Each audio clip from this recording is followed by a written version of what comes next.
नमस्कार साथियों, unique coaching classes में आपका हार्दिक स्वागत और अभिनंदन है। आज अपन कर रहे हैं कक्षा 8th की मैथमेटिक्स, अध्याय है 12 घात और घातांक। अपन ने चल रही थी प्रश्नावली 12.1। आज अपन कर रहे हैं चौथा प्रश्न। 3 प्रश्न अपन ने कर लिए थे, चौथा प्रश्न है मान ज्ञात कीजिए। कौन सा प्रश्न है? पहला प्रश्न करवा रहा हूँ आपको। पहला प्रश्न है 8 की घात -1 इंटू 5 की घात 3 बट्टे में दे रखा है 2 की घात -4। मित्रों, एक बात आपको ध्यान रखनी है, जो भी घात माइनस में आए उसको अपन को किस में बदलनी है? प्लस में बदलनी है। कैसे बदलेंगे? ध्यान से समझना। ये माइनस का 1 है तो ये किस में आ जाएगा? नीचे आ जाएगा। और ये माइनस का 4 है तो ऊपर आ जाएगा। यानी 2 की घात 4 इंटू 5 की घात 3 बट्टे में आ जाएगा 8 की घात 1। ध्यान में आ गया मित्रों? चलो, 2 की घात 4 का मतलब क्या है? 2 इंटू 2 इंटू 2 इंटू 2। 5 की घात 3 का मतलब क्या है? 5 इंटू 5 इंटू 5 बट्टे में 8 को कैसे लिख सकता हूँ मैं?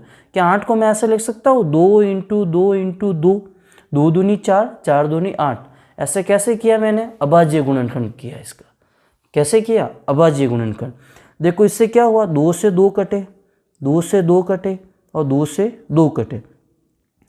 5 की घात 3 का मतलब होता है 125। 125 को मैं 2 से गुणा करूंगा तो मेरा उत्तर आ जाएगा 250।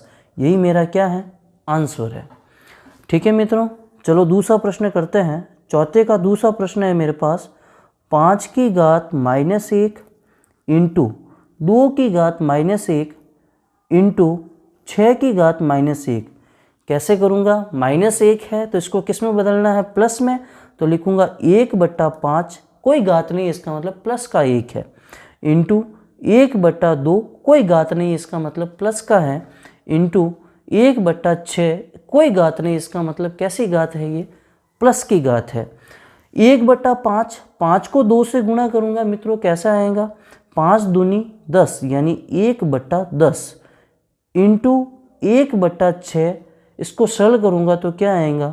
1 का गुणा 1 से किया तो 1, और 6 का गुणा 10 से करूँगा तो क्या आएगा? 60। और यही मेरा क्या है? आंसर है। समझ में आ गया मित्रों? चलो अपन करते हैं अगला प्रश्न, पांचवा प्रश्न। पांचवा प्रश्न क्या है वो मैं आपके सामने लेके आ रहा हूँ। पांचवा प्रश्न है m का मान ज्ञात करना। किसका मान ज्ञात करना है मित्रों? m का मान ज्ञात करना है। m का मान कितना है, क्या है वो देखो।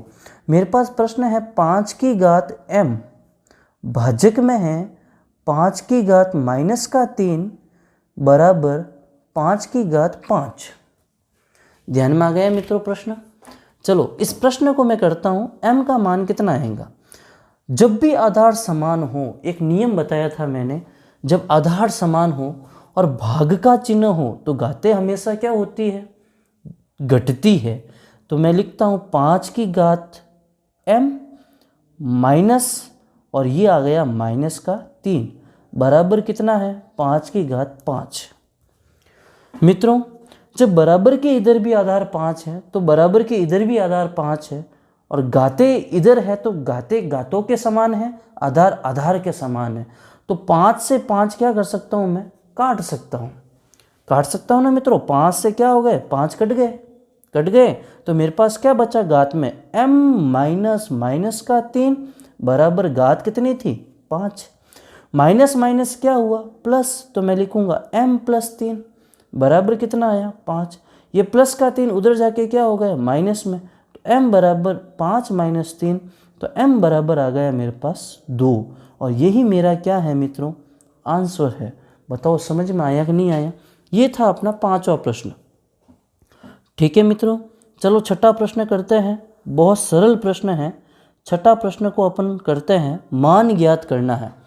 कैसे करना है वो ध्यान से समझना। पहला प्रश्न मैं लिख रहा हूँ, यहाँ पे कोष्टक है, यहाँ पे फिर कोष्टक 1/3 माइनस का 1, फिर माइनस है, फिर 1/4, फिर कोष्टक है माइनस का 1, फिर आपको क्या दे रखा है? बड़ा वाला कोष्टक दे रखा है और माइनस की 1 घात दे रखी है। ये मेरा प्रश्न है। कैसे करना है? जब भी कोष्टक वाली संख्या आ जाए और बीच में माइनस का चिन्ह हो तो इसको अपन पहले सरल करते हैं। चलो कोष्टक में बना देता हूँ। ये माइनस की एक अपन को किस में बदलनी है कि गुरुजी प्लस में बदलनी है। तो कैसे लिख सकता हूँ, 3 की घात 1 लिख सकता हूँ माइनस, ऐसे ही होगा ना। उसके बाद में 1/4 को कैसे लिख सकता हूँ मैं, कैसे लिखूँगा, ऐसे ही लिखूँगा ना।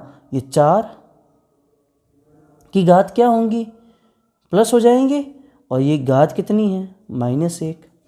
देखो -1 का गुणा -1 से करूँगा तो क्या आ जाएगा मेरे पास +1, और +1 के लिखने की आवश्यकता नहीं है। ध्यान में आ गया ना मित्रों। चलो 4 में से 3 गया, कितना आएगा 1, और ये 1 कैसा आएगा माइनस का, और यही मेरा क्या है आंसर है। ये 1 है वही मेरा क्या है आंसर है। समझ में आ गया। माइनस कहाँ से आया तो मैं बताऊंगा। यहाँ पे देखो माइनस की संख्या क्या है बड़ी है, तो माइनस की संख्या बड़ी है तो माइनस का चिन्ह आएगा। ध्यान में आ गया मित्रों। चलो दूसरा प्रश्न करते हैं, अच्छी तरीके से समझ में आएगा आपको, थोड़ा सा ध्यान से समझना। दूसरा प्रश्न क्या है, छठे का दूसरा प्रश्न। ये कौन सा प्रश्न का, छठे का दूसरा प्रश्न क्या है, 5/8 घात है -7 इंटू 8/5 घात है -4।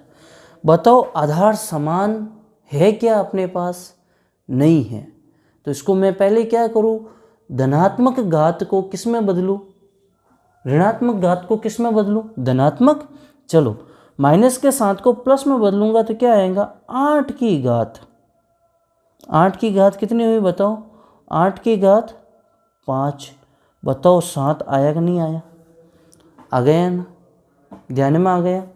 इंटू 8 की घात कितनी है 5, और ये क्या आ गया -4। ध्यान में आ गया मित्रों। अब ध्यान से समझना मित्रों, आधार समान हो गए, आधार समान हुए कि नहीं हुए, हो गए ना।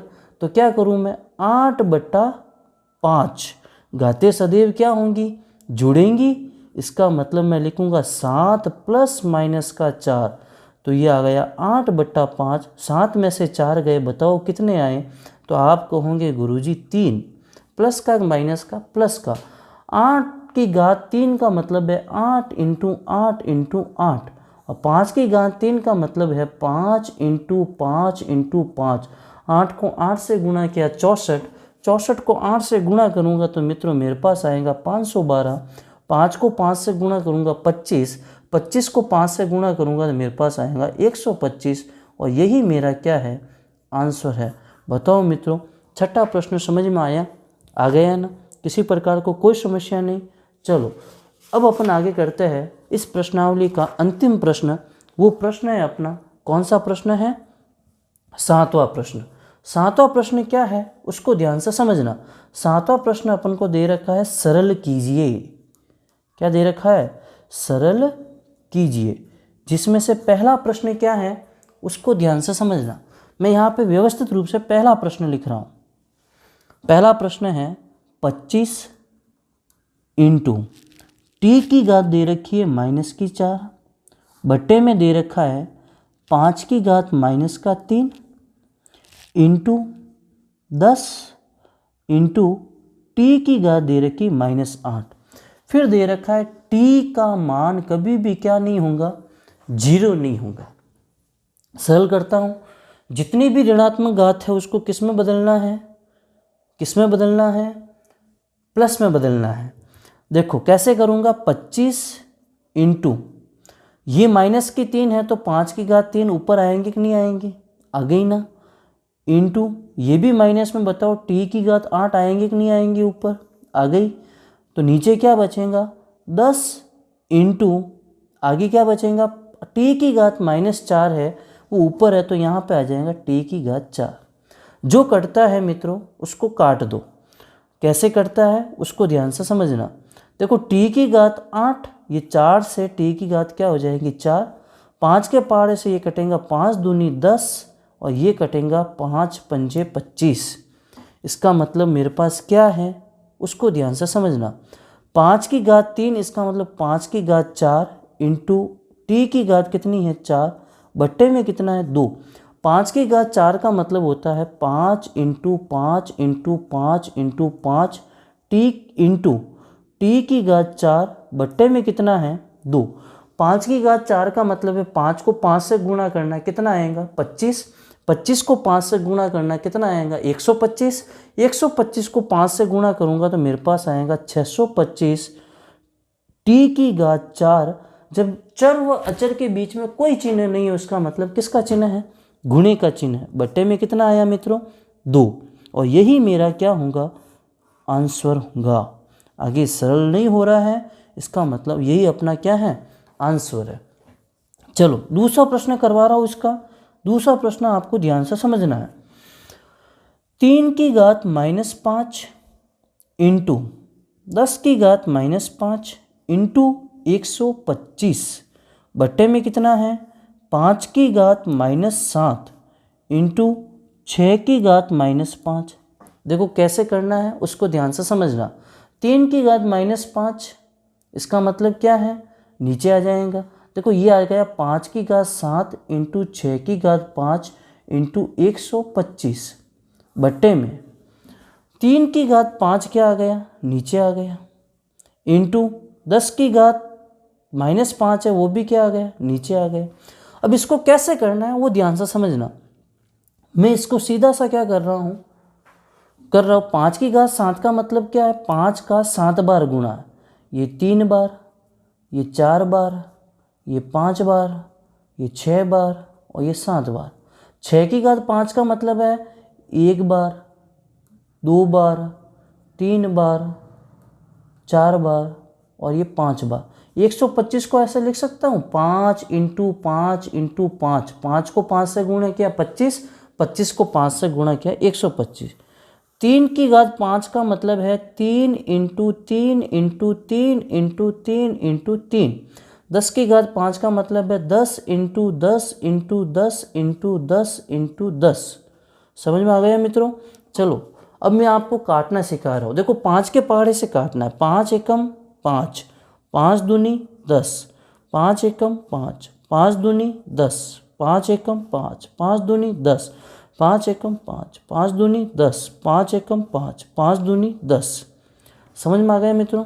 2 के पहाड़े से ये काटो 1 2 3 4 5, ये काटो 3 बार 1 2 3 4 और 5। देखो 3 कितने हैं 1 2 3 4 5, 1 2 3 4 5।